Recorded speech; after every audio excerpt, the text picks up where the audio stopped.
интихоботи парлумонӣ дар кишварҳои демократӣ як корзори муҳими сиёсӣ ба ҳисоб меравад, чун мардум онҳоеро интихоб мекунанд ки бо қабули қонуне ё қароре ба зиндагии онҳо таъсир мегузоранд. Маҳзраи мардум касеро ба парлумон меорад ва ё вакилеро ки носазовор медонанд аз курсӣ маҳрум мекунанд. Аммо дар Тоҷикистон чӣ?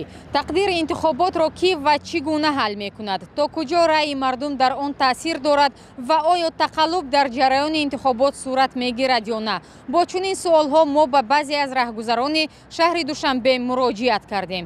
Халқ ҳал мекунад. Бовар доред ки раъи мардум таъсир хоҳад гузошт? Бовар аст, чӣ даба нест.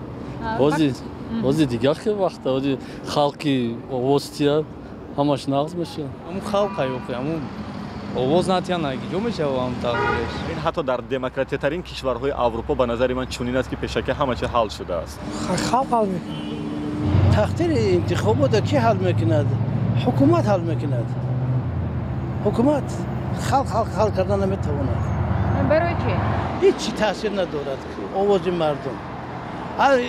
мана хусус намояндаҳои вакилои мардум ки интихоб мекунанд, оно ҳам мебиёнд ваъда, агар ҳоло ки вохӯрӣ накардист, мо онро намешиносем, вохӯрӣ ҳам кунанд ваъда метиҳанд мераванд. Барое ки аз таҷрибаи соли интихоботи гузашта маълум буд. намояндаи мардумӣ омад, ваъдаи бисёре кард, рафт дига то ҳозир дар 5 моҳ надидем ягон маротиб. ба фикри шумо дар рафти интихобот тақаллуб зиёд мешавад?